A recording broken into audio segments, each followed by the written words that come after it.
Welcome to super સહેલિયા. આ વખતે Sunday સ્પેશિયલમાં મેં લીધું છે ચોખાની આઈટમ. તો 2 વાડકી ચોખાને મેં સરસ ધોઈને મીઠું નાખી અને ડબલ પાણી મૂકીને આ રીતે રેડી કરી લીધું છે. અને આપણે કુકરમાં 3 સીટી વગાડીને એનો રાઈસ તૈયાર કરી લઈશું. તો ફ્રેન્ડ્સ, રાઈસ રેડી થાય ત્યાં સુધી આપણે બીજા ઇન્ગ્રીડિયન્ટ્સ જોઈ લઈએ અને એનો પ્રોસેસ પણ ચાલુ કરી દઈએ. તો વટાણા લીધા છે 1 વાડકી ભરીને, લીલા મરચાં 6-7 નંગ, મેથીની ભાજી લગભગ 2 વાડકી જેટલી લીધી છે અને સ્વીટ કોર્ન્સ લીધા છે. તો આદુના 2 કટકા લીધા છે અને બીજા બધા ઇન્ગ્રેડિયન્ટ્સ આપણે જેમ નાખતા જઈશું તેમ જોતા જઈશું. હવે એક આપણે ખલ લઈશું અને ખલને આપણે સરસ લૂસી નાખીશું અને અંદર હવે આપણે એક એક કરી અને બધું વાટીશું. તો સૌપ્રથમ આપણે લીલા મરચાંને વાટી લઈએ. ફ્રેન્ડ્સ, ખલમાં વાટેલી આઈટમથી તમે કોઈ પણ રેસીપી બનાવશો તેનો સ્વાદ બમણો થઈ જતો હોય છે. તો થોડીક વાર લાગતી હશે પણ સ્વાદ બહુ સરસ આવતો હોય છે. તો મરચાં આપણા દરદરા પીસાઈ ગયા છે, તો એને આપણે હવે એક થાળીમાં કાઢી લઈએ. એ જ રીતે આપણે આદુના કટકા પણ આમાં પીસી લઈએ. તો ફ્રેન્ડ્સ, આદુને પણ ચટણી નથી કરી દેવાની, એને પણ આવું દરદરું જ આપણે રાખીશું. તો તમે જોઈ શકો છો કે આદુ પણ સરસ આપણું દરદરું પીસાઈને રેડી થઈ ગયું છે. તો આપણે એને પણ કાઢી અને એક થાળીમાં મૂકી દઈશું. હવે વારો આવ્યો છે વટાણાનો. હા ફ્રેન્ડ્સ, આપણે જે રેસીપી બનાવીએ છીએ એમાં બધા જ રસ ભેગા કરીને એ રાઈસ આપણે બનાવવા જઈ રહ્યા છીએ. તો વટાણાને પણ આપણે આમ અધકચરું પીસી લઈશું, જેથી તેની મીઠાશ થોડી બહાર આવે અને થોડી અંદર રહે. તો ચટણી જેવું એને આપણે નથી બનાવવાનું. તો તમે જોઈ રહ્યા છો કે વટાણા પણ આપણા સરસ દરદરા પીસાઈ અને રેડી થઈ ગયા છે. તો ચાલો એને પણ આપણે કાઢીને થાળીમાં મૂકી દઈએ. તો ફ્રેન્ડ્સ, આ રીતે બધા જ રસ આપણે ભેગા કરીશું અને એની રેસીપી બનાવવાના છે. તો વટાણા, આદુ અને મરચાં આપણા પીસાઈ ગયા છે. હવે આવ્યો છે વારો મેથીની ભાજીનો. તો ફ્રેન્ડ્સ, મેથીની ભાજીને પણ આપણે થોડી સરખી પીસવાની છે, નહીં તો આ ડારખું ને ડંડા છે એ બધા આખાને આખા રહેશે. તો આ રીતે એને પીસી લઈશું આપણે. તો આ રીતનો એક રસ થાય ત્યાં સુધી આપણે એને પીસવાની છે ફ્રેન્ડ્સ. તો તમે જોયું કે કેટલા બધા રસ ભેગા થઈને આજની રેસીપી તૈયાર થવાની છે.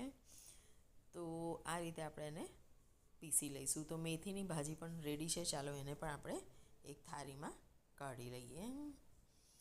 તો ફ્રેન્ડ્સ, સાઉથમાં હું રહેલી છું એટલે ત્યાં નિત નવા રાઈસ બનતા હોય, કારણ કે એમનો ખોરાક જ રાઈસ અને શાક બધા ખાવા હોય એટલે બધા જ શાકનો ઉપયોગ એ લોકો રાઈસ બનાવવામાં કરતા હોય છે. હવે આપણે આ સ્વીટ કોર્ન લઈશું, જે અડધા ઠઠુમી લઈશું અને અડધા આપણે આખા રાખીશું. ઠઠુમવાનો મતલબ એ જ છે કે એમાંથી બી થોડો સ્વીટ રસ નીકળે અને આપણે જે રાઈસ બનાવવાનો છે એને ઓલ ફ્લેવર્ડવાળો બનાવે. તો બસ થોડા થોડા આ રીતે ઠઠુમીને આપણે એને કાઢી લઈશું. ફ્રેન્ડ્સ, આ પહેલાં પણ મેં ઘણા સાઉથ ઇન્ડિયન રાઈસ શેર કર્યા છે. એમાં છે મેથીનો રાઈસ, એમાં પછી તમે ત્યાં પુલિયોગરે, બીસીબેડે ભાત, વાંગી ભાત, બધા જ રાઈસ મેં શેર કર્યા છે. આજે એક નવો રાઈસ તમારી સાથે શેર કરવા જઈ રહી છું. તો આ છે લીલા મરચાં, વટાણા, સ્વીટ કોર્ન, મેથીની ભાજીને આદુનો કટકો. રાઈસ પણ આપણો થઈને રેડી થઈ ગયો છે. તો આપણે એને એક કથરોટમાં કાઢી લઈએ, જેથી તે થોડો ઠંડો પડી જાય અને બેઝિક મસાલા આપણે એમાં કરી દઈશું. તો સૌપ્રથમ આપણે એમાં હળદર એડ કરીશું અને સ્વાદ પ્રમાણે થોડું મીઠું એડ કરી લઈશું અને બધું સરસ મિક્સ કરી દઈશું. તો ફ્રેન્ડ્સ, આમાં આપણે લાલ મરચાંનો ઉપયોગ નથી કરવાના. જો તમને એક્સ્ટ્રા સ્પાઇસી જોઈતું હોય તો 2 લીલા મરચાં વધારે નાખશો. તો ચાલો હવે કૂકર મૂકીએ અને કૂકરમાં થોડું ઘી મૂકીશું. તો 4-5 ચમચી જેટલું ઘી મૂકીશું. આપણે આ રાઈસ ઘીમાં બનાવવાના છે. તો ઘી ગરમ થઈ ગયું છે એટલે આપણે સૌપ્રથમ થોડા તેજા એડ કરીશું, જેમ કે તજ, લવિંગ, મરી, ઇલાયચી. જાવંત્રી હોય તો થોડી એડ કરજો. હવે આપણે એમાં એડ કરીશું લીલા મસાલા, જેમ કે કચરેલું આદું અને લીલા મરચાં અને પીસેલી આપણે મેથીની ભાજી પણ નાખીશું. સાથે આપણે વટાણા પીસેલા એડ કરી દઈશું અને સ્વીટ કોર્ન પણ સાથે જ એડ કરી દઈશું. તો બધું જ આપણે સરસ ઘીમાં એને શેકીશું. તો ફ્રેન્ડ્સ, શેકાશે એટલે બધા જ મીઠા, કડવા, તીખા બધા ફ્લેવર્સ રિલીઝ થશે. તો આ પ્રોસેસમાં શેકવું બહુ જરૂરી છે, નહીં તો અધકચરું રહેશે તો સ્વાદ મજા નહીં આવે. તો બસ આપણે એને 10 મિનિટ માટે આ રીતે ધીરા તાપે સરસ શેકતા રહીશું.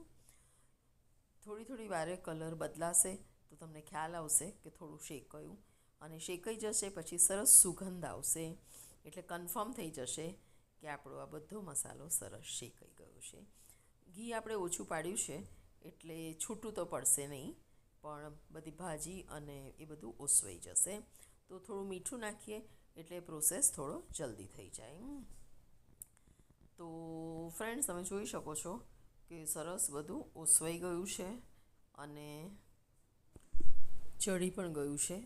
આપણે ઘી ઓછું નાખ્યું છે એટલે છૂટું તો નહીં પડે, પણ બધું ઓસવાઈ ગયું છે અને આપણે એને ચાખી જોયું તો બધું ચડી પણ ગયું છે. તો હવે વારી આવે છે આપણે એમાં એડ કરીશું રાઈસ. તો ફ્રેન્ડ્સ, જૂના ચોખા લેશો એટલે આ રીતે ભાત તમારો છૂટો થશે. તો બધો જ છૂટો ભાત આપણે આમાં એડ કરી દઈશું. તો ફ્રેન્ડ્સ, જ્યારે સન્ડે હોય ને ખાવાનો કંટાળો આવતો હોય, પણ પૌષ્ટિક ભોજન તો શરીરમાં જવું જ જોઈએ, તો એના માટે આ રેસીપી બહુ સરસ છે. તો બસ બધો રાઈસ એમાં એડ કરી અને હવે આપણે એને મિક્સ કરી લઈશું.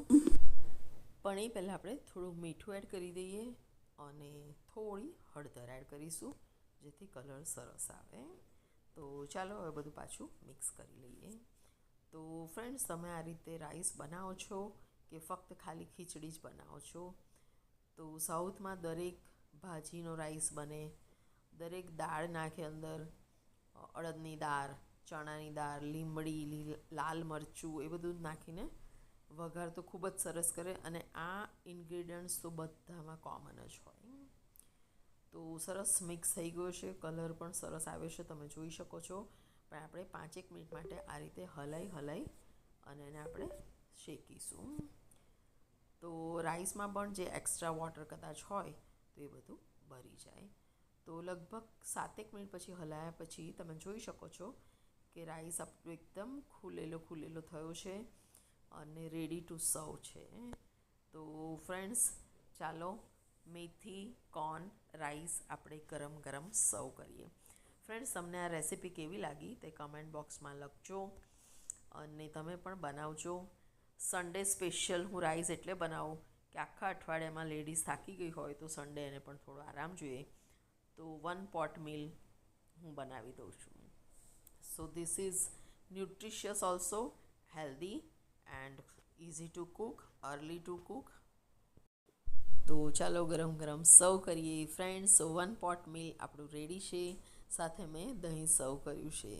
તો ફ્રેન્ડ્સ, તમે પણ બનાવજો ને હેલ્ધી રહેજો. Keep watching super